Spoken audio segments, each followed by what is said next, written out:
Right, we are ready to start. Please, Riz, over to you. Hello, my name is Riz Issa. I am the National Seminars Manager for HFA. I would like to welcome you all to APPS, the largest organization of Pakistani health professionals in the world. Today our topic is the psychological impact of screen and games addiction. The impact of excessive screen time is reported to be associated with a range of negative mental health outcomes, such as psychological problems, low emotional stability, and greater risk for depression and anxiety. This is because of people being so succumbed to the idea of an alternative reality opposed to the physical reality they are in. They are easily influenced and indulged by the screen to forget their own reality. This can be the same with games. They are so indulged by the idea of games because it allows them to play an avatar that isn't themselves, which is very appealing, but unintentionally time consuming, which can then affect their psychological mindset because they are so focused on the social platform that they often forget the life they are living in. I would like to pass on to Dr. Abdul Hafiz, the organizer of APPS UK. Thank you, Riz. This is a very important topic, as you all appreciate, and this is a dilemma of every single household in the world wherever there is a device. Previously, we were just worried about children and their gaming addiction and so on. And then we are over last few years, we are all engulfed into these devices. And for that reason, we have brought in some experts in the area who can actually help and guide us in terms of how we can come out of it. Unfortunately, I have a news to share with you. One of our speakers, Dr. Khurram Sadiq, his father passed away 2 days ago. So unfortunately, very last minute, unexpected. So we pray for his forgiveness and for the elevation of his ranks. Inna lillahi wa inna ilaihi rajiun. So inshallah, we will come back maybe again on this topic. We still have two very prominent speakers on the screen, Dr. Iftikhar Ahmed and Dr. Iqbal Naeem. Before we move any further, I would like to introduce to you APPS team. Dr. Irfan Rashid first, please, if you can introduce yourself. Thank you very much, Hafiz Bhai. Very hot and very crucial topic these days our team has chosen. My name is Irfan Rashid. I'm a GP in Bradford and also General Secretary of APPSURDU UK. Yeah, thank you, Irfan. Irfan is actually helping us in terms of, as a co-host.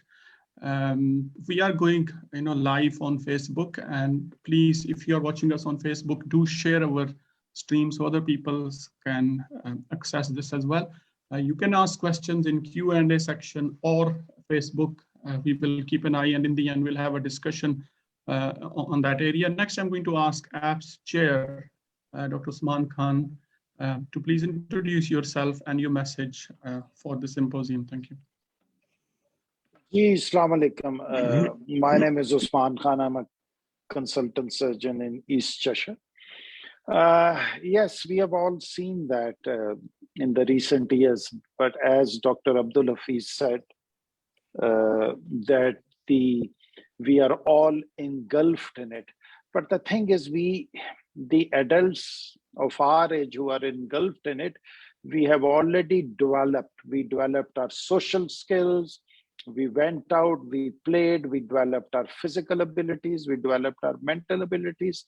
My biggest worry is these younger parents handing mobile phones and iPads to the babies in the prams And I just wonder whether we will be producing zombies in a few years' time who will have no social skills. They would not know how to communicate verbally. They'll have no confidence. So all those things, I really dread what human beings will be like in next 10 to 15 years. And that is something we need to work towards.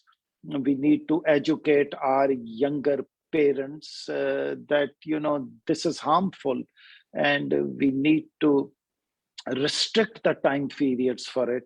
And we need to develop our children's physical and mental abilities like it was developed when we were younger. So that's what my message is, that we should, it's not just the children. I think we need to work on young parents more than anything else, to educate them that they are not doing any justice to these children. Thank you. Thank you.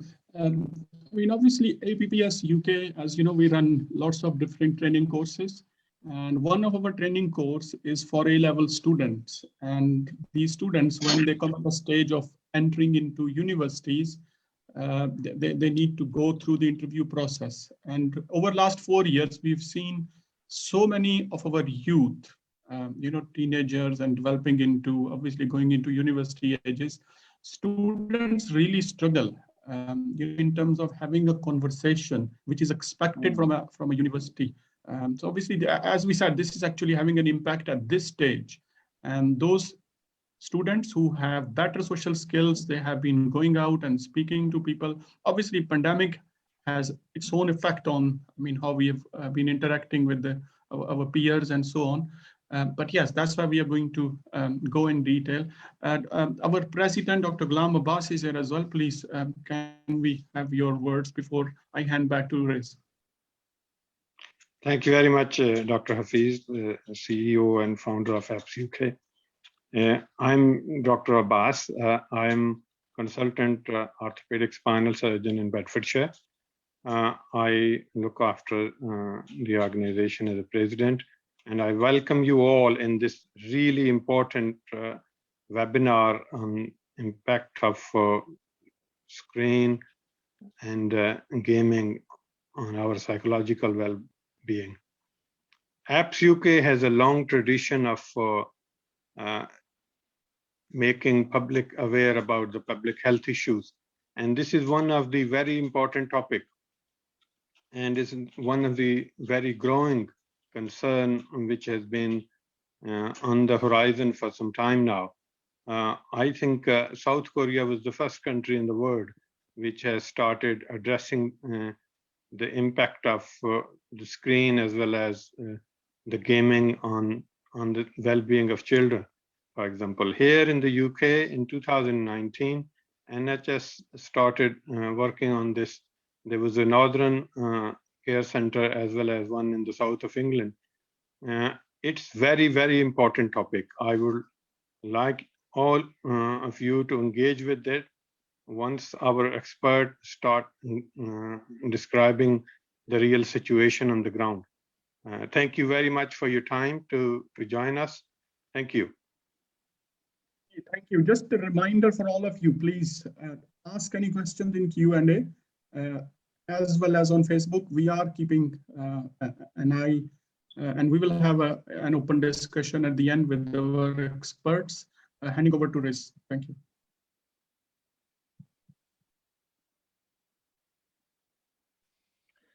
Thank you, Dr. Hafiz. So let's go to our first speaker, Dr. Iftikhar Ahmed. He's a consultant psychiatrist in general adult psychiatry with the Healthcare NHS Foundation Trust. He has held some senior management positions like a medical director, the trust, and a trainer for undergraduate and postgraduate education. Dr. Iftikhar Ahmed, you can go. Thank you.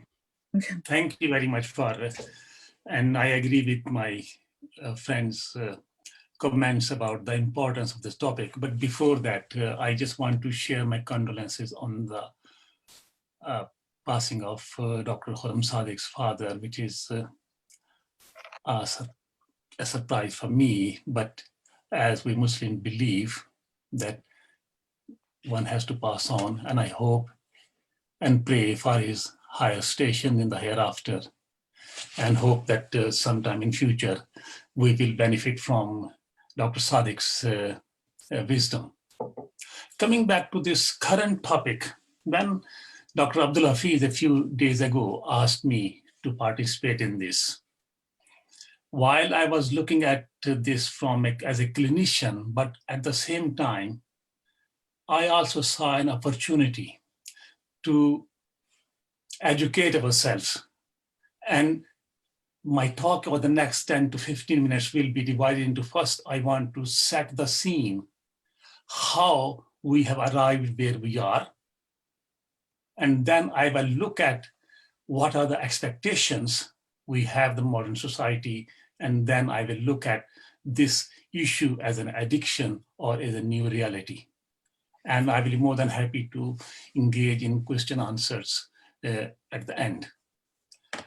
Just stay with me for a few minutes. 99%, and it is the history lesson for 5 minutes, 99% of our human history, 99% of humanity has been living in poverty. We were farming communities all over the world. If, for example, you put a farmer in England or in Italy or in America or in Pakistan who lived in 1300 and put him through time machine and bring him to 1400 or 1500 or 16 or 1700 or even 1800, he would have not found much change in the circumstances around where he would have just woken up. But in the last 200 years, the breakneck speed of the technologies, the way we have changed, the way poverty has disappeared. I will give an example.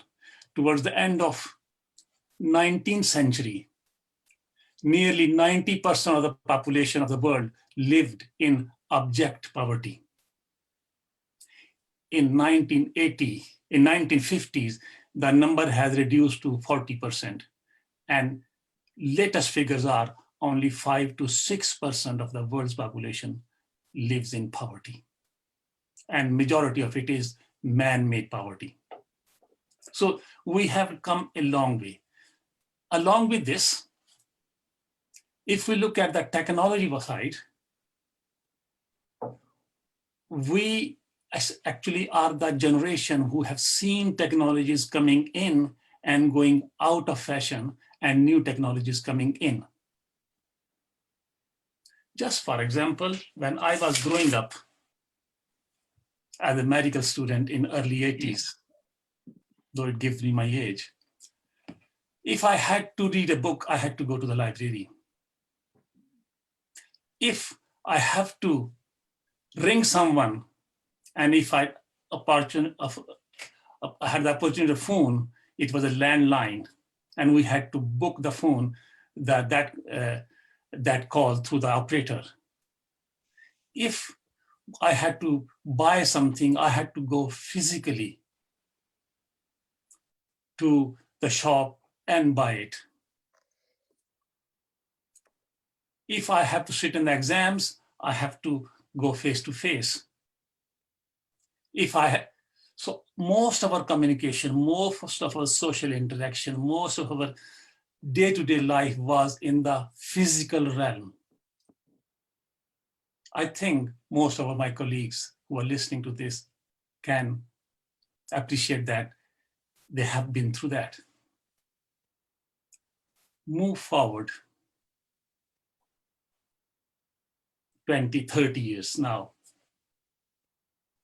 If I need to buy something, I use phone. And as far as the phone's availability is concerned, just one figure. Up till 2013, 6 billion out of 7 billion population of the world already had access to the phone, a cell phone, while at that time, only 4.5 billion had access to a toilet. So you can see that technology is access. And when we are talking about the movement of the technologies, advancement technology, it is actually picking up the momentum. Today, our topic mainly is about to deal with the IT technology, our artificial intelligence related, and the touch phones and the screens, and we live. Nowadays, if I want shopping, I just go on Amazon or on Sainsbury or on Tesco, whichever. I place an order, and at a appointed time, I will receive the delivery. If I need to talk to someone, the same phone I use, and I just speak to that person. Or if I want to have a video conversation, I have a video conversation. It doesn't matter where the person is on this earth, whether he or she is in the next room or on the next continent. If I have to research anything, I don't have to go to physically to any library. The same phone can give me the opportunity I can open up the latest research in that topic. At the same time, if I want to watch any movie, if I want to see or play games, it's the same phone. So we are born, we are just working in that way.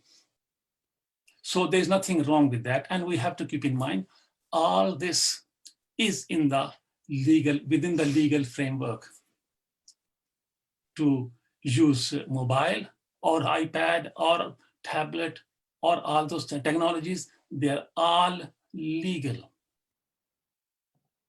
Along with this, has developed the artificial intelligence and the gaming technologies. And the gaming industry, just to give a brief, at this moment has become bigger in volume than your music industry, our Hollywood, our Bollywood, all the rest industries combined together. It is bigger than that. It provides the opportunities to play games of different level, different things. And they're all in the legal framework. So that one thing we have to keep in mind.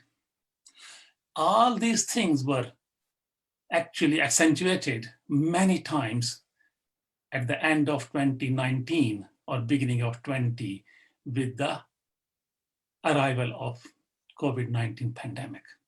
Suddenly, the physical aspects of movements, interaction, our social life, our attending schools, colleges, universities, hospitals, everything suddenly came to standstill.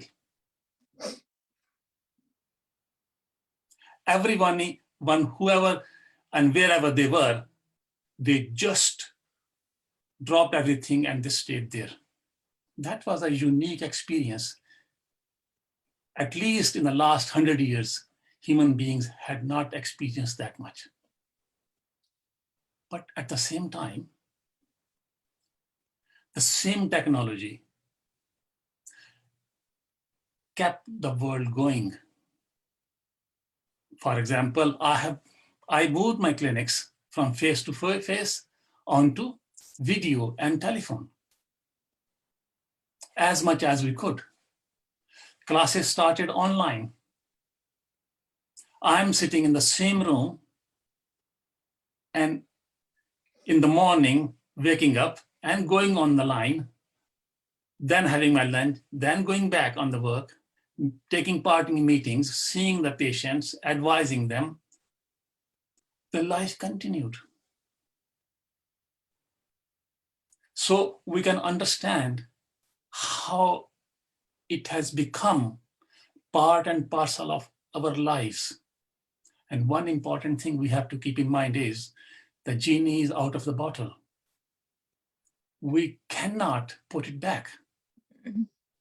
We have now, and what I'm telling at the moment is, it is just the beginning, the way things are moving. For example, the technologies my learning friends know, some scientists contend the way our technology, especially in health and human studies are going, the people who will be celebrating their 500th birthday are already alive. They have already been born.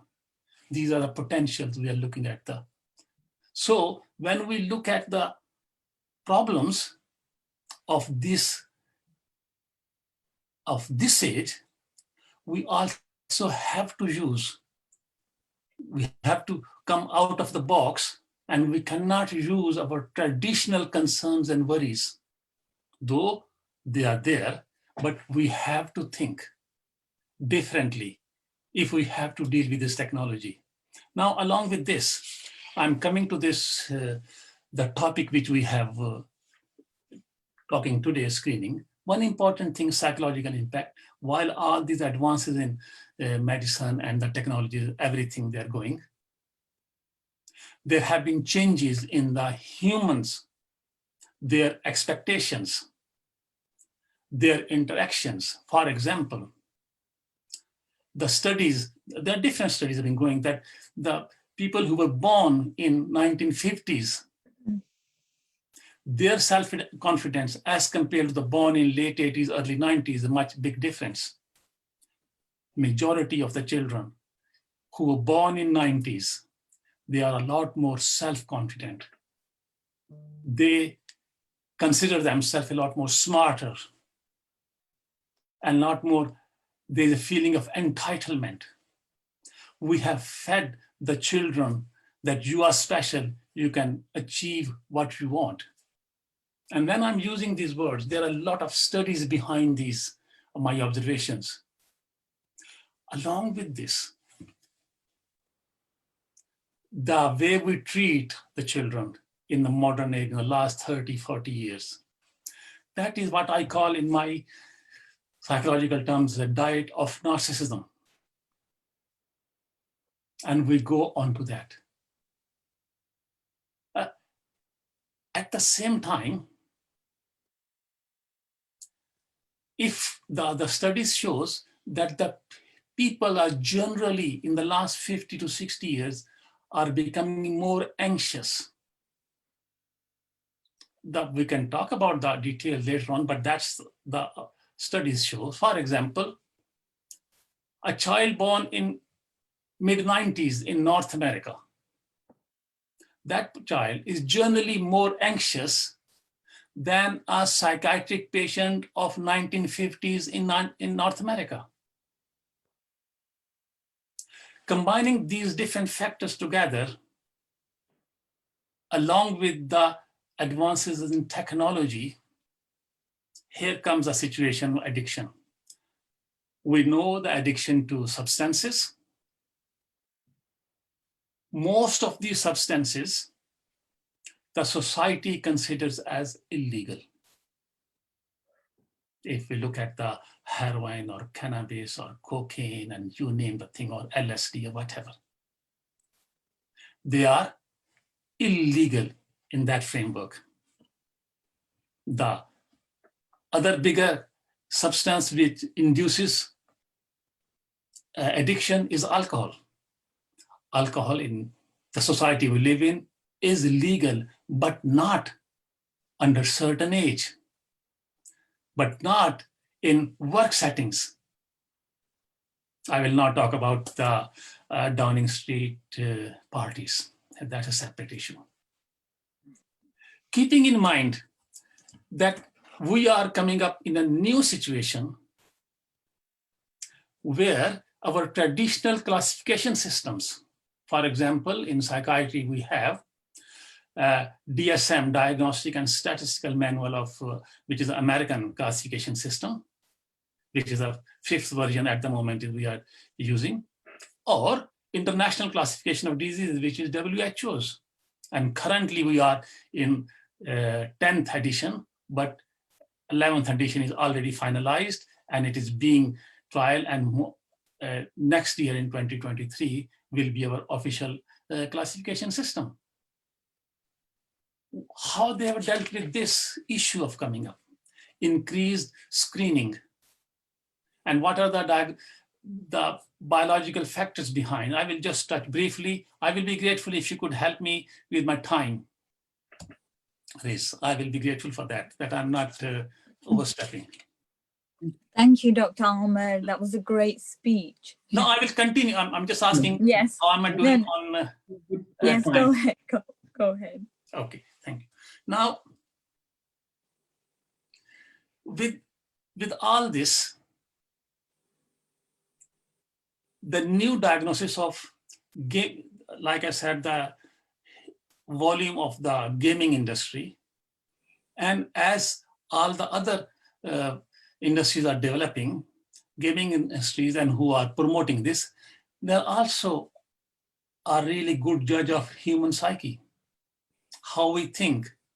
They understand how our brain works on the rewards and punishment, how these new games are being devised where they are triggering the reward centers and through the chemical dopamine, and how we are going back again and again to the same game and thing.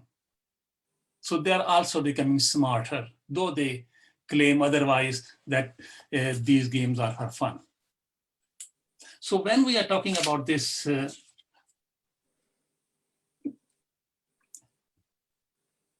gaming addiction, we have to be careful. The reason I'm saying is because a lot more people enjoy playing games on the internet, and nothing wrong with that.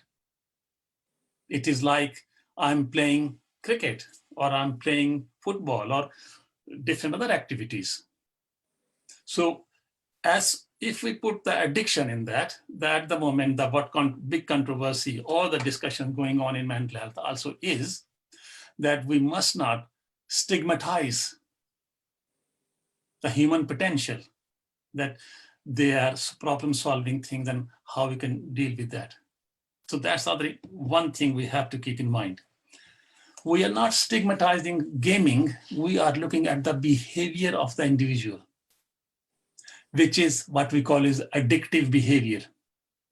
It is the repetitive behavior where one goes back to the same stimulus or same environment where one has been rewarded before. And that repetition. And there are some other criteria where that becomes so much that it is becomes a top priority for that person, which is affecting their other aspects of life. And they can't control it. And with the passage of time, it starts increasing in duration and intensity. Or the person is oblivious of the consequences of the time spent or the money spent or the deprivation of sleep on all those things. So it is a gradation how it goes. And ICD-11 in itself has categorized first time as a gaming disorder. But before that, I will just draw attention to, rather than saying a generalized gaming addiction, we have to look at that. Some games, if we look at the people, what they are playing, they might have some betting components. And the person is hooked into that. In that case, this is not a gaming addiction, this is a gambling addiction. And that is the recognized form, and we need to deal with that. We are looking at the differential diagnosis now about if we're talking about the addiction. Similarly, if someone is screening, looking at and engaged on the screens and in the video games with the adult themes, which means they are more of pornographic material, then there diagnosis is a bit different than the what we call is gaming addiction. So first of all, as a clinician, we have to establish actually what is happening. Or is this gaming or addiction to the screen, is it a primary thing, or is it a symptom of some underlying other mental health issues? For example, anxiety, for example, depression, for example, certain the traits where one individual finds it difficult to have social interactions. And here I want to bring back a point which Dr. Usman raised in his opening sessions about the children and what sort of, that is a risk, and I agree with, but that adolescents, when they are getting into this, that is also the formative years of life where we are also learning the social skills. We are learning what you call is the skills for future life. And if the balance is not created there, the risk becomes that person, the social skills are at far lower level as compared to the other IT skills or some things. And the concerns which Dr. Usman raised, I agree that what sort of society we are going forward in the next 20 or 30 years, but that is a question which we have to ask as a society. So I'm coming to the last point. While I consider this is becoming an issue, but this is a very recent thing. Society is evolving, the technologies are evolving. We need to have a better understanding, helping our, especially youngsters, helping them to understand, empowering them to take control of their life rather than they slip into this aspects or we stigmatize them. We need to be careful on that aspect, and on that I will stop here. Thank you. Thank you, Dr. Ahmed. That was a very good speech. And I agree with Dr. Ahmed.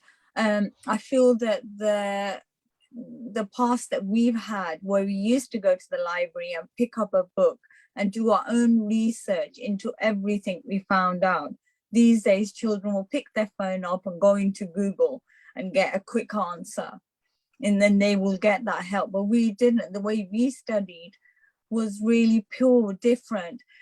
And it's kind of, you just think it's kind of sad that our children and their children, they won't get to see that part of life. It will all be on technology. And the last week I went to see a doctor consultant, and he told me something which shows you that even professionals are going to this. He said he did his first lecture. He did his first lecture in metaverse. I asked him what metaverse was, and he said it's another world, like a different world where, and the way that he was having all his people there and he's lecturing to them because they were in there, the gaming symbols. So they were the ones that were speaking to him or listening to him through that world. So I found that very bizarre, thinking that our children will have to go through that, and we don't know what's going to happen in the next 100 years. And I'm not sure how everyone's going to address this. But anyway, I would like to go to Dr. Huram Sadiq, the consultant psychiatrist and home treatment team in Basingstoke. He's the clinical lead for acute psychiatric services. Over to you, Dr. Sadiq. Before we start with Dr. Kudus, I think we have prayed for his father. As you all know, his father passed away only 2 days ago. So we are really, really grateful that despite, having such a traumatic, incident in his house, he's still able to, for APPSUK, join us and share his thoughts. So our condolences of the whole organization are with you, and we pray that Allah grace of your Father give him highest rank in paradise and bestow patience on your family. Thank you. We for very sincere from our heart, our condolences are with you, Dr. Kuramodi.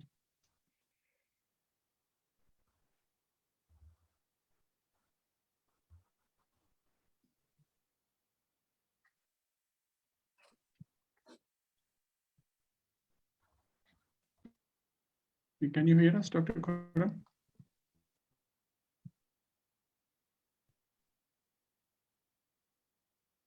I think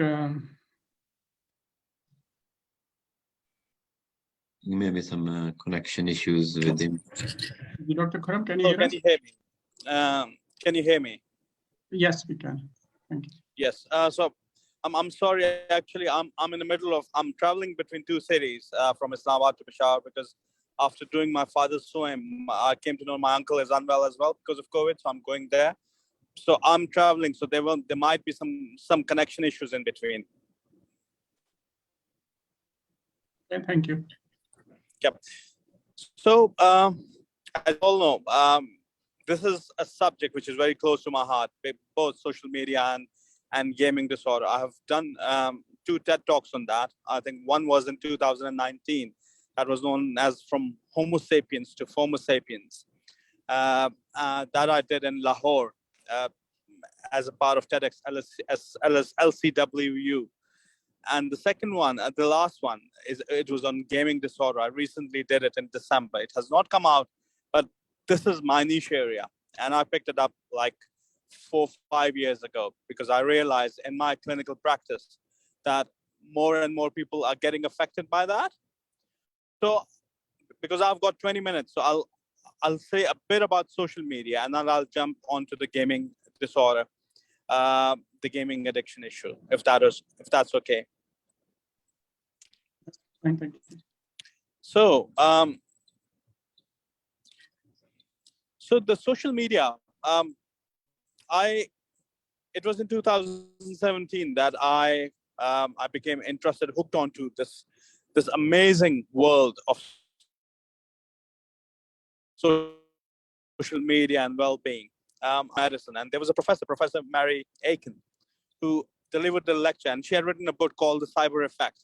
And the first thing she did was she asked everybody as to whether how much we spend our times on the screens. And I've been hearing it from my friends for a very long time that I'm addicted to my phone, but I believe that at that time there was no such thing as social media addiction. So I said, oh, I must be spending 3 or 4 hours. So she told us about an app at that time because the iPhone did not have the default screen time calculation apps. So I downloaded that, and the next day I was shocked. I was spending at least 12 hours on the phone, and that included the emails, that included me working via my phone, watching movies, going onto the social media platforms. And that gave me the jitters. So that was my first realization, or you must say the insight into the world of social media. And then I got that book, The Cyber Effect, and it is, I believe, it should be a bedside read for everybody. It's called The Cyber Effect. It's an amazing book. It was published 4 years ago, but it still is very relevant because it says that we almost checked our phones like more than 230 times a day. We upload about a billion images every day on social media platforms like Facebook, Instagrams. And our average consumption is more than 6 hours a day of social media platforms, which is way, way above the threshold, which is given as 2 hours. And then I realized that I'm from a generation, like I'm a Generation X. We are living with the Generation Zs and the Generation Ys, which are the millenniums. one day I was cleaning my library, and two of my nephews who came to see me, they came across a stack of videotapes. Do you remember the just videotapes? And they picked it up and they said, "Oh, Mamu, what is it?" And I said, "Oh, believe me, I was lost for words explaining what a videotape is." So I said, "It is something that we used to watch movies on, and they, like an iPad, they tried to swipe it, and it did not make any. It just continued to be what it is." So they looked at me and said, "Yeah, believe me, we used to." And then they tried to listen to it, and there was nothing happened. So they looked at me, they looked at each other, threw the tape back in the box and ran away, leaving me to believe as if I was a crazy person to be saying all those things to them. And then I realized that we are the kind of generation who have gone through different transitions. Like I have seen the videotapes, the audio tapes, the TDK ones that we used to have, the CDs, the DVDs, the Blu-rays, and now we are seeing, and then again transition to USB sticks, where you used to watch movies on the USB sticks, download it, and now we stream it online. We have platforms like Netflix and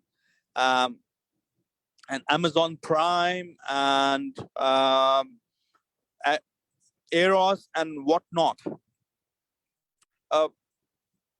So we went through a transition, but this generation, Generation Z and the millennials, they have not seen anything like that. Our playgrounds used to be the real playgrounds. We used to sneak out and play football or cricket or whatever we wanted to. But now this has been replaced by the gaming consoles. The Netflix, the CEO of Netflix went on record to say that the biggest competitor they have is not Amazon Prime, it's not YouTube, it's basically our sleep. So basically, whosoever has watched that the social media documentary on Netflix, they'll see that we have become a commodity. Our thought process is a commodity. We are a commodity. Our time is a commodity. So they are selling our time to make profits out of it. It's not us as human beings, it's our time. And they are monetizing us. And all of a sudden, we are the commodity.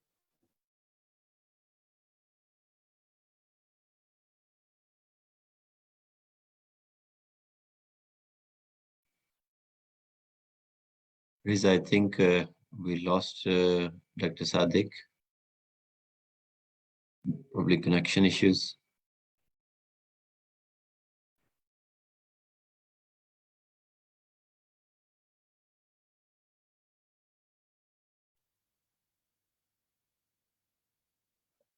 We'll wait for a few seconds if he comes back. Can you hear us, Dr. Sadiq?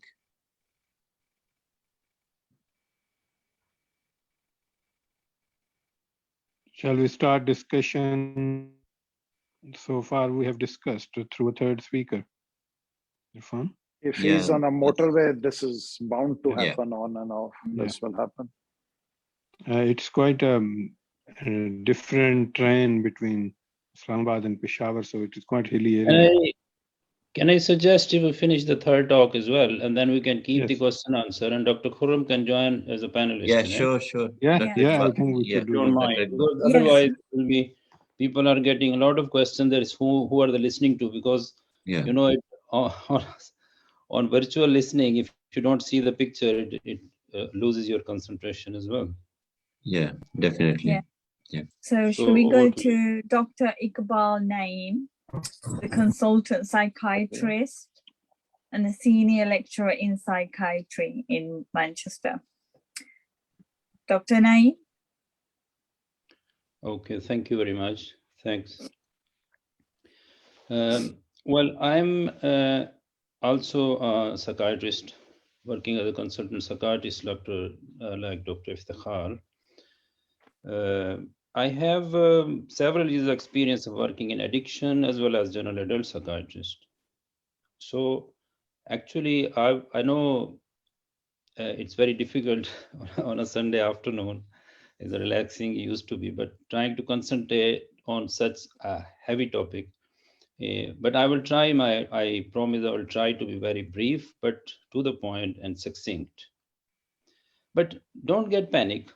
Don't get panic. There are lots of, I think we have developed so much kind of atmosphere now, but there is always a hope. There is always inna ma'al usri yusran. First of all, let me say, start with condolence for Dr. Khurram and his family. Our thoughts go with him, and prayers for his father's, high ranks in Jannah. Is everybody listening me, please? Yeah, we can hear you. Oh, all right. Yes, we can hear you. And also, I must say a few words of condolence for our great legend, musician, or bookends artist, Lataji, who has been, I think, a great artist. She has been a great man, great person. She has been a great human being. So our thoughts go towards her family, immediate family as well, and the industry and our neighboring country as well. But she was a well-known international figure anyway. Okay, the topic we're discussing, let's be very, very focused. I've tried to be very focused on it because on it is a very big topic. We're living in the world of cyber or information age, digital technology, you name it. And my esteemed speakers already and the introduction by the office bearers have made it clear anyway. So what I was focusing at, impact of screen addiction and internet gaming addiction. And when I was saying this, I think more so the population or the group of people, group of society coming to my mind is our adolescent population.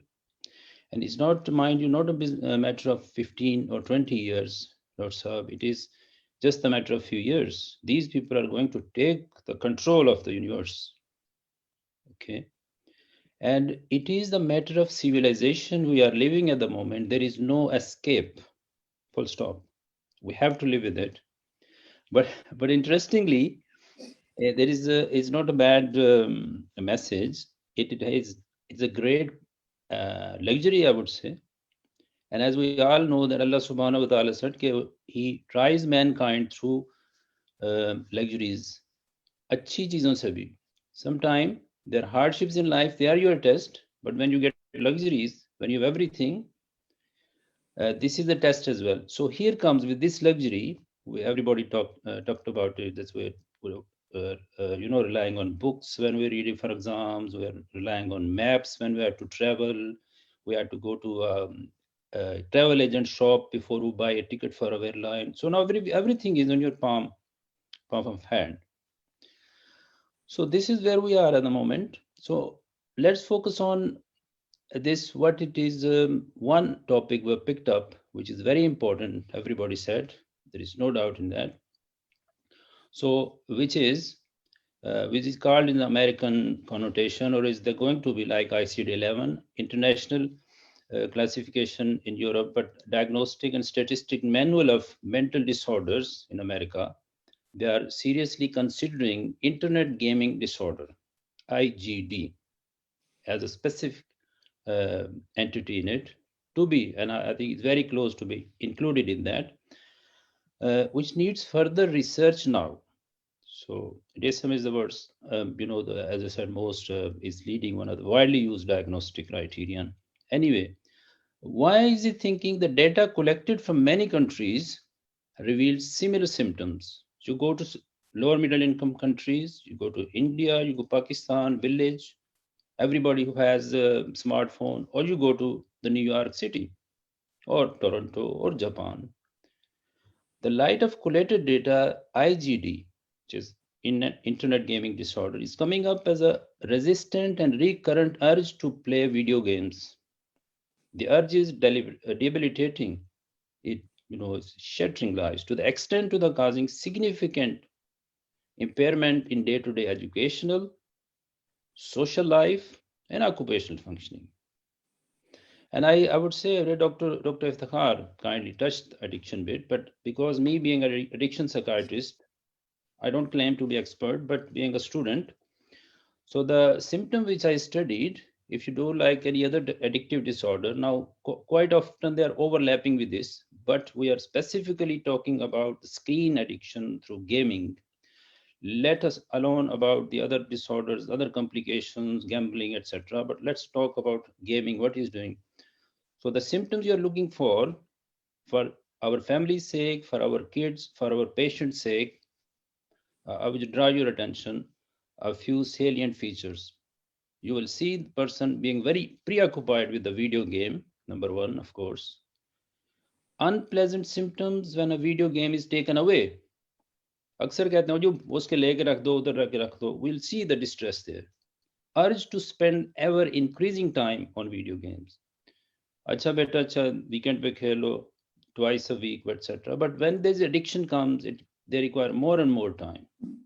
Failure to control participation in video games, control करना मुश्किल हो जाता है despite their promises. And the losing interest in previous hobbies of leisure activities due to it. दोस्तों के साथ खेलना, कुछ और hobbies. हम छोटे होते थे, we used to do stamp collecting, we used to do बाहर चले जाना, परिंदों के पर इकट्ठे कर रहे हैं, etc. So you know ये चीजें तो हम तो फिर भी इसके बारे में सोच सकते हैं. But this generation is born into computers, born into screens. The sixth feature I was going to say, continued engagement with video games despite knowing the negative impact on health and psychosocial functioning. And then you will see relentless lying about the time being spent on these games. They will not tell you the truth because this is the disorder. Use of video games on solace from distress. The moment you get distressed, you moment get like maybe कुछ चीज नहीं मिली, किसी वजह से upset होंगे, चलो video game की तरफ चले जाओ. And then you are facing losing a significant relationship, job, education, or career opportunity because of these.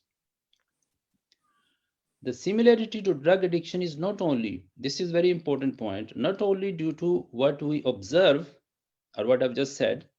Actually, there is a huge overlap of just this morning, again, thanks to my little, friend in my palm, I was just studying about how the mapping, imaging, brain imaging, overlap the two that has been seen in brain scans of drug addicts and habitual video game players. There is a lot of overlap, like the activated areas and how they produce the symptoms, what sort of images you see, you compare them both, you will see the similarity, a huge similarity. And so they're affecting their areas in brain like functioning, memory, their learning, their emotional regulation. You will see these things affecting as they get on in this addiction. Right. So one does not need to be an expert to note irritability, shortening of attention span, self-neglect, right? Seclusiveness in children who spend more and more time on video games. Anybody can see. You don't have to be a doctor. You don't know. Everybody can. Any parent can spot this straight away. Now, outcome of spending significant time on screen is more, less the same if we are not gaming on the internet. Yeah. For example, if you see, even at my age or our age, for example, I would say, an avid book reader who is complaining about losing their attention on serious reading material because of these screens, because we have to, by work, by the lifestyle, or what is the culture we're living in, we have to spend time on screens. So our interests, our attention span is getting affected when we try to read a book or we have to read a letter. Nobody reads or writes letter these days on paper, but anyway. Right. So this is how it is going on. What I really want to stress here कि हमारी generation जो हम इस वक्त बात कर रहे हैं, हमारे लिए फिर भी ये थोड़ा सा एक चीज़ है जो develop हमने अपनी आंखों के सामने होते देखी है. For example, when we see, we can talk to our children, no, हम तो copy पे लिखा करते थे. We used to take these notes. So whenever we see any such thing, we can cope with this. But think about the kids who just right from their early school years, they started on these. And if they get upset or disturbed, they don't have a solace. So they have to live with it, and we have to. So coming to, if you just give me attention, coming towards that at the end, because that was the top, my title of my topic, to how to cope. So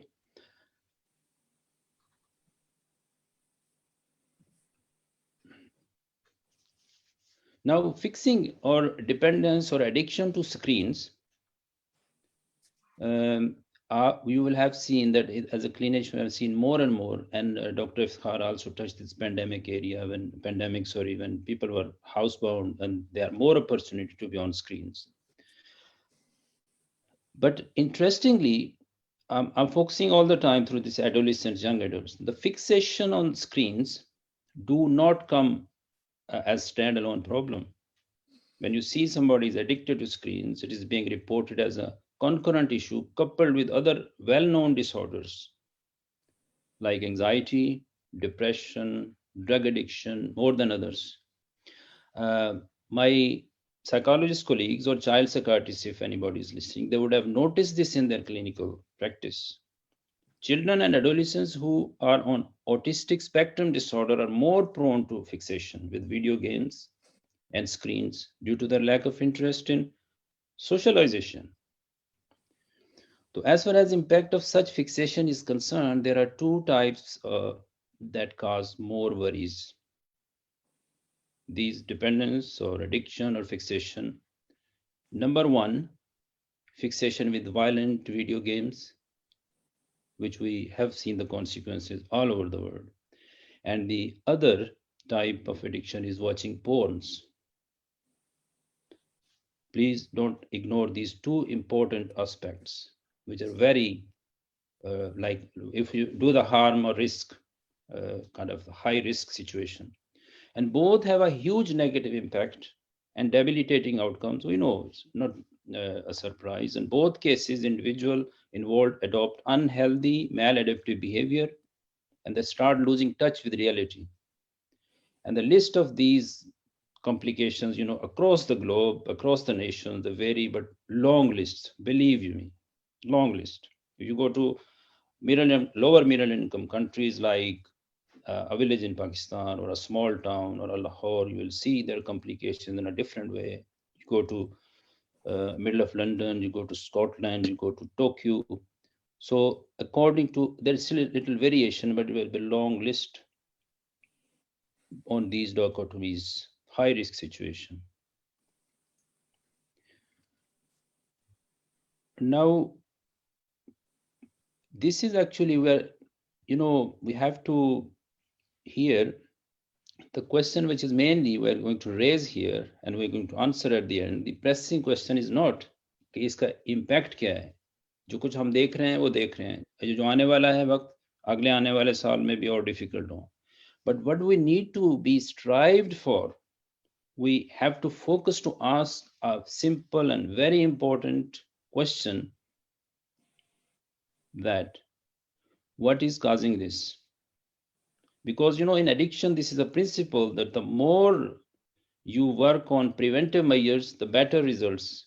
Of course, you come across with a problem, a person who is suffering, you will have to work with. But any harm minimization, any detoxification, any rehabilitation measures are not as effective as preventive. To look at the preventive measures, you have to look at etiology. What is the causative factor behind it? What is pushing the civilization towards this individualized and solitary activity? We're not talking bad about screens. We're not talking bad about internet. We have, so many good things in it, and all good perhaps, but we're talking about this solitary addictive activity with two important types I've just mentioned. And the difference between IGD, internet gaming dependence, and disorder and drug addiction, the addiction of screen is more unsociable. Here you come. Drug addiction is bad. But the addiction to screen is worse because there is no social element in it. You don't know the people they're talking to, their friends are virtual, they don't know their ID, they don't know their whereabouts. And this has been seen as a result turning into cyberbullying, even leading up to suicide of the people. Now, the million-dollar question, the raise here is whether the children who committed suicide or a violent crime, sorry, they're very harsh, but we have to face the reality. The people or the children or the adolescents who committed suicide or violent crime, as a result of their fixation to these screens, were they emotionally healthy before getting fixated? So if we try to focus on this for a few seconds, we'll try to think our minds where to find the answer. So did we look at the health of those individuals before letting them fixated? For example, in family, you will say, कुछ मैंने भी notice किया है कि अच्छा को बच्चा थोड़ा जिद कर रहा है, अच्छा इसको कम पकड़ा दो, फोन पकड़ा दो, without realizing, या वो वैसे बच्चे को बहलाने के लिए या एडोलेसेंट है, ज्यादा दिनों से तंग कर रहे हैं, अच्छा जी मुझे वो फोन लेके दो. सो देयर इज, हमारा इसमें यहाँ पे ये रोल शुरू होता है, राइट? तो यहाँ पे रोल शुरू होता है. मैं कैसे आपको इसको मजीद थोड़ा सा एक स्टेप पीछे जाता हूँ. There are two civilizational trends. यहाँ पे मैं कहूँगा हमारी तहजीब ने दो मुख्तलिफ तरह के रवैये इस वक्त अपनाए हुए हैं. टू सिविलाइजेशनल ट्रेंड्स विच कोई शख्स उससे इख्तलाफ नहीं कर सकता. लेट मी से, number one is snowballing. We call it snowballing, loneliness and emotional deprivation. And number two, intensifying intolerance and lack of empathy. Let me say, number one तो ऐसे है कि जी आप एक ही अपनी दुनिया में गुम होते गए इतने कि उसको पता ही नहीं है कि दुनिया माफिया में क्या हो रहा है. बच्चा उसके अंदर चला गया अपनी आइसोलेशन, इमोशनल डिप्रिवेशन में, उसके लिए सारा कुछ स्क्रीन ही है. उसकी दूसरी जो ट्रेंड है, दूसरा जो एस्पेक्ट है वो ये है कि इतने नाजुक हो गए कि नसीमे सुबह जो छू जाए तो रंग हो मैला, sort of thing. Second, intolerant, साथ से हवा भी गुजर जाए, छोटा भाई गुजर जाए, वालिद है, टीचर है, कोई परवाह नहीं है. They will be intolerant, they will take any action whatever they come because they are impulsive. और ये इसकी दो बहुत बड़े जो ट्रेंड इस वक्त बन रहे हैं इसकी वजह से. सो जनरली क्या होता है, generally people are curtailing their relationships. आजकल क्या होता है, आप थोड़ी सी बात करते हैं, एक जवाब नहीं आता, टर्मिनेट रिलेशनशिप, चलो कोई परवाह नहीं. हम स्कूल में थे, हमने कई दफ़ा वो भी जाता था, कई दिन हम कोशिश करते थे दोस्तों को, अच्छा यार उससे बात नहीं हो रही, उससे करो यार, उससे करो. या फैमिली में ऐसे होता था रिलेशनशिप, कोई ऐसे नहीं टूटने नहीं देता relationship. Now what is happening? Quick to terminate relationship. If there are conflicts, instead of trying to resolve those, okay, आप और उसमें बिजी हो जाते हैं अपने कामों में. बच्चे ज़ाहिर है, they are young adults and they are the same thing, same picture. Nobody tries to look into this, and they are poor in strategies. They have to learn from us. So this generates a lot of resentment, anger, and urge to harm others. जब आपके relationship नहीं रहते, because this is so healthy. If you don't have relationships, if you don't have a confiding relationship, even you don't have a closeness with the parents, so what will happen? It will lead to resentment, it will lead to anger and urge to harm others. अब मैं आपको बताता हूँ कि I am glad to see कि some of my family members are joining from North America, and we have audience from Pakistan as well. And it is not the matter of one single nation. We have seen mass shooters in Western schools. America में ऐसे हुए.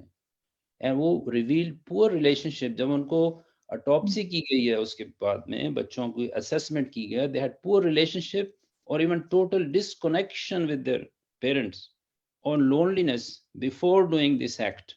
And the poor children didn't have insight what they are going to do. They had to just lash out their anger, their frustration. You know what I mean? That's where I'm coming from.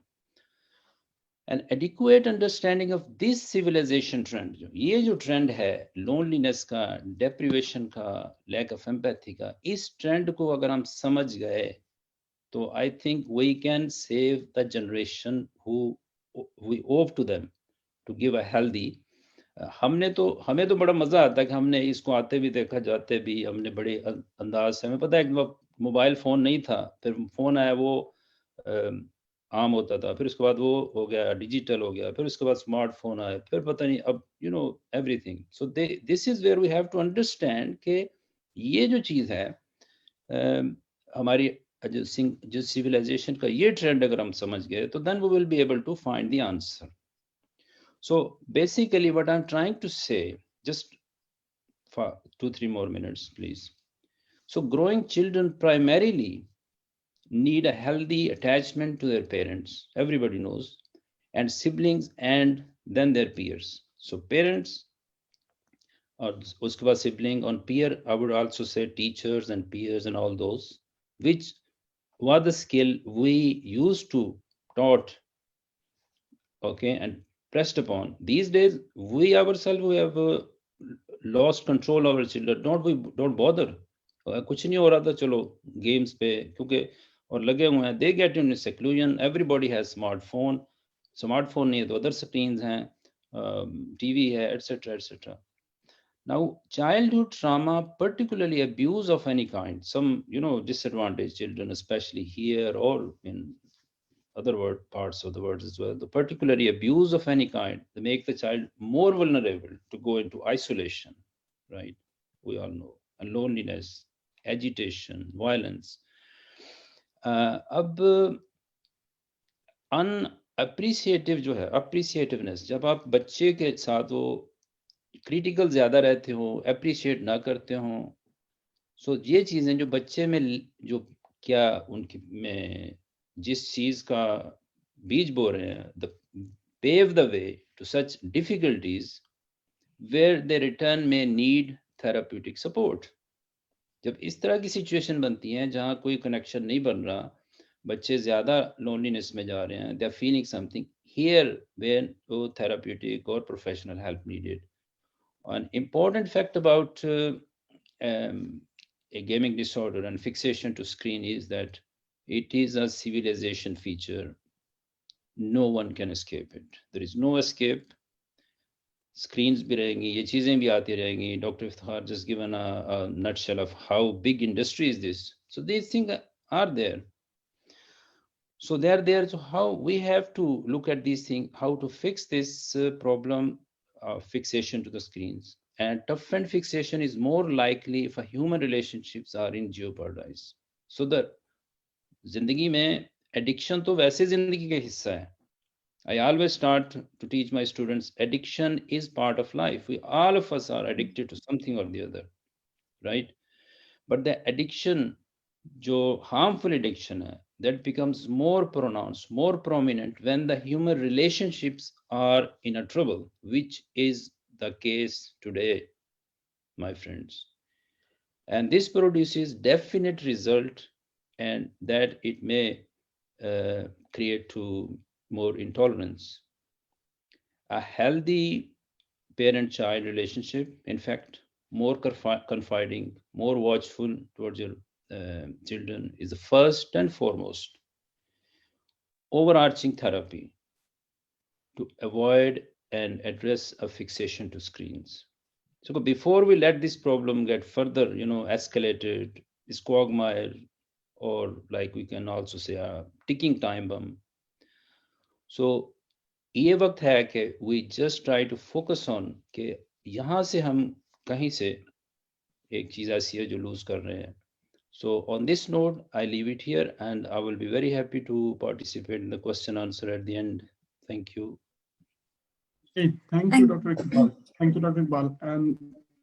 Excellent topics. I know Dr. Khurram has been, obviously some internet issues. He's now back. Riz, I'll come back, hand over, because I think Dr. Khurram would like to, because he is expert in screen.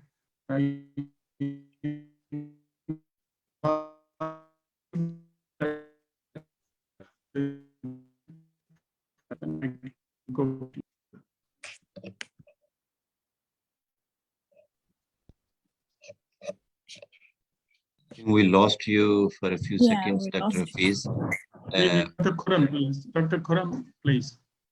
Yes. Okay. I'm back. I'm sorry, as I told you, I was traveling between cities, so the signals might not be too good. So I'll try to be as short as possible. Now, I'm going to talk about gaming addiction, basically. So the gaming addiction, like, how many of you play games? Like, everybody does. The games can be as simple as Scrabble, chess. It can be Candy Crush, or it can be as complicated as the War of the Warcrafts, which is a cult game.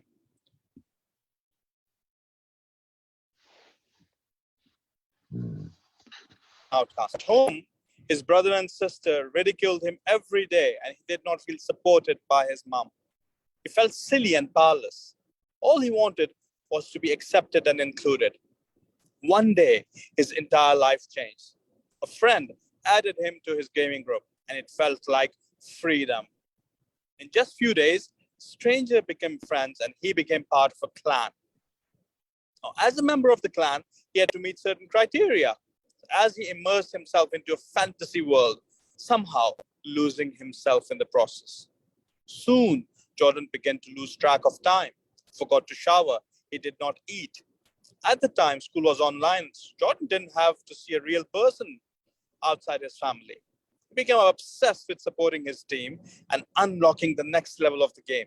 Soon, he won his first gaming marathon, but only other gamers understood the significance of this victory. Now, gaming provides us with an amazing world, a fantasy world where everyone can be whatever they want, the way they want, what they want.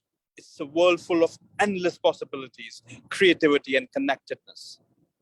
But this connectedness can be really dysfunctional. In the physical realm, gamers often put on weight due to immobility. They rarely leave their bedroom and become lost to the outside world. It's easy for video gaming to become an obsession, which later on turns into an addiction. Gamers are unable to keep fantasy and reality in balance. Now, until recent years, we psychiatrists did not have enough data to analyze video gaming behavior. But now we're beginning to see the impact of the modern gaming world.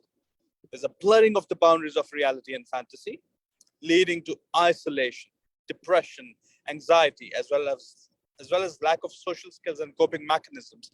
And I have seen, because I work in the crisis team, I've seen psychotic disorders secondary to gaming. Now, back in the 1980s, I enjoyed the video game. Like, you must have heard of Atari. But I got hooked onto it for a few months. Then I became bored. Apparently, I wasn't the only one. In the mid-80s, the gaming industry crashed. That was known as the Atari Shock. Now, in this crisis, the annual revenue plunged from $3.2 billion to just $100 million in 2 years' time. That was a 95% loss of revenue. This was the first and the last time that the gaming industry sustained such losses. So they decided to change the game design and applied the algorithms used in casinos, fun failures, hierarchy to achieve stages, and clan cultures that encourages maximum time commitment, which leads to marathon gaming. Now, to hook people even more, players can choose customized characters where they can have an opportunity to become what they're not. They may be small and feeble in reality, but big and strong in fantasy. Now, I was a gamer myself. And during my psychiatric training, I bought a PlayStation 3. And like the 12-year-old Jordan, I became hooked. I completely forgot about time. And it was just one weekend in Ramadan. So I spent almost 24 hours in 2 days. And I felt completely wasted. The subsequent week, I realized that it was taking over my life. So I packed it up and donated it to a charity. I'll confess it wasn't easy. It took a lot of strength for me to pack my obsession and addiction in a box and gave it away. I'm glad I did though, or I may not have finished my training. Because that was how preoccupied and obsessed I was towards gaming. Now, unfortunately, not everybody is able to keep the fantasy of gaming and reality in balance. An industry thrives on this obsession. Now, since the PS3, gaming has become the biggest industry, and it's still growing with an estimated value of $350 billion a year, which is bigger than Hollywood and Bollywood put together. Now, I want to share 3 concerns with regards to the impact of modern gaming. The first is the gaming thrombosis. If anybody has heard the term, well and good. Otherwise, I will explain what is actually this term, gaming thrombosis. In 2012, a boy in Taiwan was marathon gaming for 40 hours with inadequate sleep, hydration, and food. Soon after stopping, he died of a fatal blood clot. Now, during the COVID lockdown in the UK, a 24-year-old football coach got hooked on gaming and started playing daily for 7 to 8 hours at a time. He felt unwell one day and died of a clot in his lungs. Immobility, dehydration, lack of sleep, and stress led to his death. There's a trend of marathon gaming amongst the clans globally. However, it is more common in Far East, where they play for days at a time in gaming cafes. There are reports of numerous deaths all over the world because of marathon gaming, leading to gaming thrombosis. Now, my second concern is called the gaming freakouts. You may have seen viral videos of gamers made by their friends and families, which get hundreds of thousands of views, likes, and comments. They usually show a gamer distressed after losing a game, thrashing the television, headbutting walls, screaming, experiencing episodes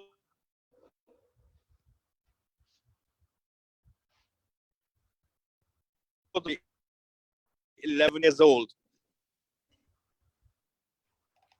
To most viewers, and for me as a psychiatrist, it's a massive source of this. A website called Replaying. So in a bizarre true story, 2 sisters got hooked onto it and became enchanted.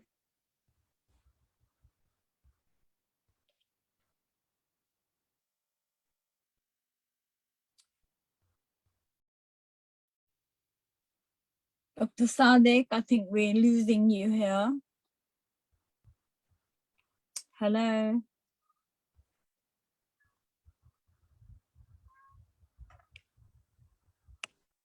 Okay, he's left now.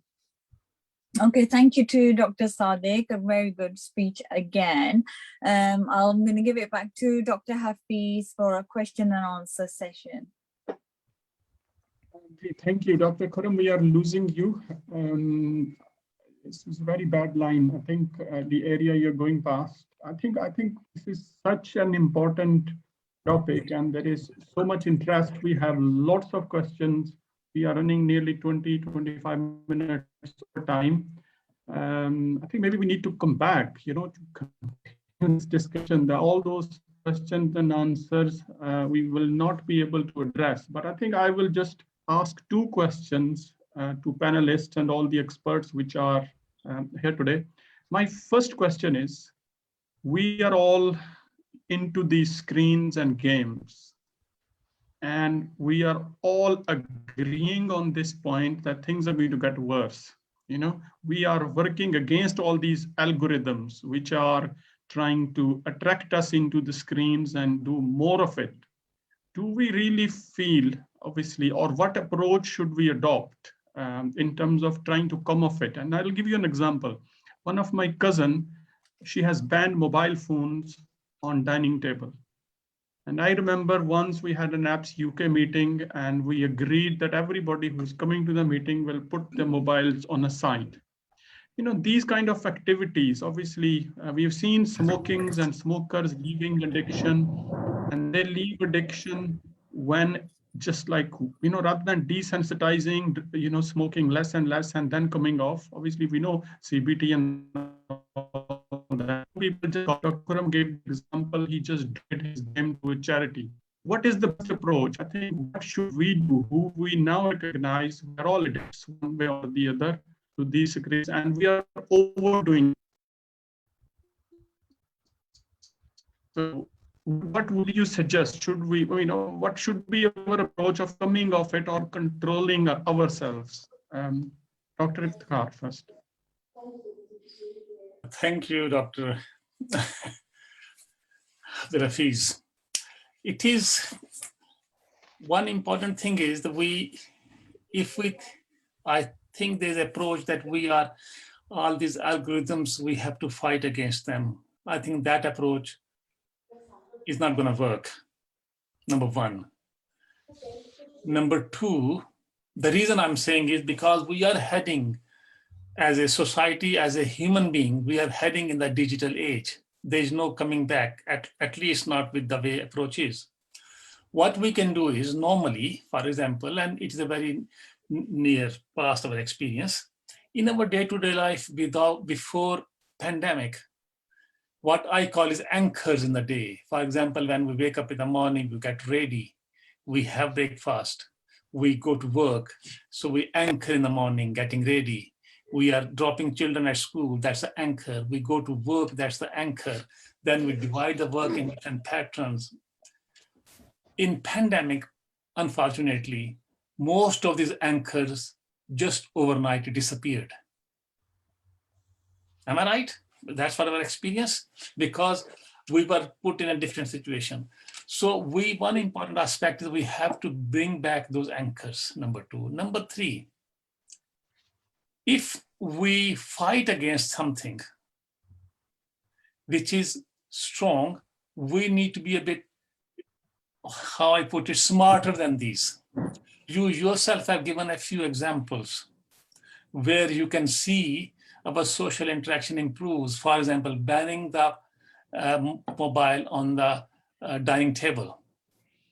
For example, experimenting. I have experimented a few times when the family is around, the children are at home, that I said, okay, this weekend is technology free weekend. The problem is that the way our brain works, it is on continuous loop. Whenever we check on WhatsApp, Facebook, this book, emails, messages, all those things, that actually is a loop we are coming in straight continuously. And with the worry, all of us, that we want to be in control, which is a false sense of security. So having a regular anchors, and one aspect is about this, putting some discipline in the sense, but not forcing the kids, working with them. I tell you one thing, they are smarter than us. We ask them the solution and they actually will help us with the solutions because they also want to be in control. They are actually the child of today, while somebody calls them, oh, the snowflake generation, but they are under a lot of stress. They are the stress of expectations, the stress of, like I said earlier, expectation on the part of the society, the family, and the expectation on their own part. So we can make the partnership to win, but we have to change the approach. Like I said earlier, we cannot use all the techniques, approaches of the analog age into our digital age. Thank you. Dr. Usman Khan, you raised hand. Yes, I agree with Dr. Iftikhar. I think we need to bring in more sports, more physical activity also as a very important part of our society, which, if you realize it, it's dying. It's not happening in the schools anymore.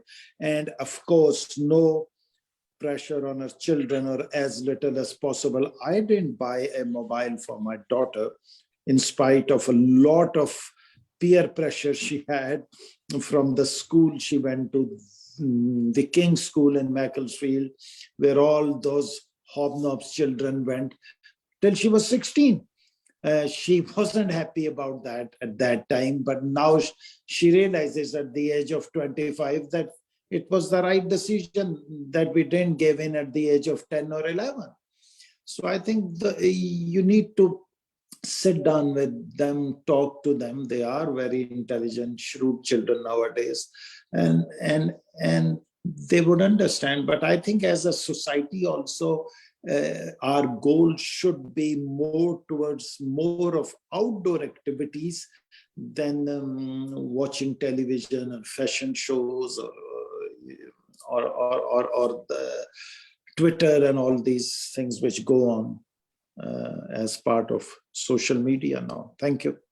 Thank you. Mr. Ghulam Abbas, before I go to Dr. Iqbal Naeem, Dr. Ghulam Abbas, you want to say something?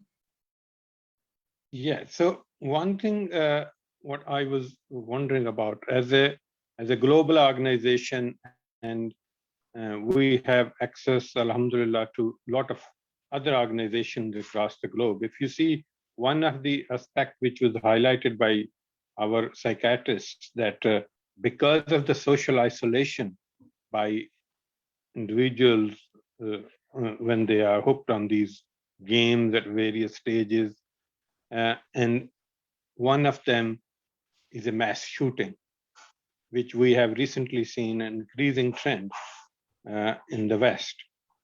So as an organization, I think globally we should coordinate more and more about how should we balance this. There's no way out. We are where we are. But how we manage this social isolation while still keeping the technology, so that all this new trend, which is coming out of mental health illnesses, and then individuals going out and doing mass shootings, especially in America, how we can address that. I'd like psychiatrists to answer this question, please. Dr. Iqbal Naeem, I think we are already 35 minutes past over. So if you can answer this plus concluding remarks, and we will close at that, please. Thank you, Dr. Iqbal. Sure. Thank you. Yeah, this just I will touch with Dr. Ghulam Abbas' topic of question or point about violent, trend. So, sir, this is the sequelae directly from the games as well. Violent video games, the children who have already frustrated and etc. This is one of the major factor. Plus access to their firearms there. There are more firearms in America easily available than here. So this is. So just coming to the first question, as it was posted, Dr. Abdul Hafiz. You gave the example of one of the family members and how to tackle this, the kids or adolescents who are too much hooked onto or fixated to the screens. So as an addiction psychiatrist expert, these limitations or pressures, they never work. They're rather counterproductive. How we tackle this, if we see that at that stage, there are two important factors. One I've already touched upon in my talk, that you need to increase your involvement with your kids, get more close, and try to find out, are there any gaps, i.e. in their peers, or any factors they are stressed about? Are they getting a lot of, alternatives like playground activities, and their communication with their peer, communication with their siblings. So we have to look at this very carefully. The second important point, also looking at, but children also learn, and we remember from our life, this is we have advantage, that how we were being taught, parents are also a role model. If we, out of a stress, we say something to our kids, say I'm a small child, 7 years old, bring me the water. And by the time he comes, they say, Dad is in again and checking his messages for the last half an hour. You know what I mean? So we need to put these things aside first, and then address and get in communication with the kids. This is so important. And also, not to the last point in this, again, addiction, if there is, we get so stuck that child or the young person has passed those limits, got so addicted. So you will ask me, if I cannot stress them, if I cannot put the boundaries, what should we do? So there's expert and the professionals role come in, how we start with, the first thing, of course, is a major step. If we get in touch with the kids or the child psychologist or child psychiatrist, the first thing we go through is motivational interviewing. That is the technique, basically, a psychotherapy. You talk to the kid, you try to help them to reach a decision. You don't ask them to do this, but you do it like an appraisal, you know, we do this, like a pros and cons. And this is where expertise, I as an addiction specialist can deal with it. And the parents, unfortunately, and it's more difficult for some of the cultures or nations where education is not so prevalent. So it's very sensible issue. Sometimes people I've seen in Pakistan or other countries, they make this worse even by controlling them, say, phone 2 mahine ke liye band kar do. The other point here is that you can't these days for the kids because they are doing so much valuable work on them. They say, oh, I have to do my homework. And my trainee, other day, my GP trainee, I was asking something, and the GP trainee, she got a form from her smartphone. I said, I was searching it, and she said, oh, my email and everything is linked to my smartphone. You know, so these are valuable. What we're talking about, we cannot throw a baby with the, you know, bath water. So this is a very strange type of addiction. So we need to, these are the dilemmas as well and some challenges. So my final message, my final take-home message is to increase, first, we need to show our role model. You know, if we are expecting, we need to put the control on our use of, or at least in front of children. And the second thing is to increase our communication. And even if we see something wrong, you increase your warmth and affection rather than being a little bit more critical. So this is the background or the bottom line of this. Thank you, Dr. Iqbal Naeem. Beautifully concluded. I think we have to be role models. We have to be examples. Thank you, Dr. Iftikhar Ahmed, Medical Director and Psychiatrist in Birmingham. Very valuable contribution to a very important topic, as we rightly have identified. This is a hidden pandemic and we have to face it. And Dr. Iqbal Naeem has beautifully given us lots of tips in terms of what we should do and what we shouldn't do for our children. AppsUK will continue this journey. Just to tell you the topic for next Sunday, how to find first job or clinical attachment in UK. So watch this space. We will come up with a new set of speakers and give you information in terms of how to enter into chess. Until then, we will conclude this session. Liz, and thank you very much. Thank you.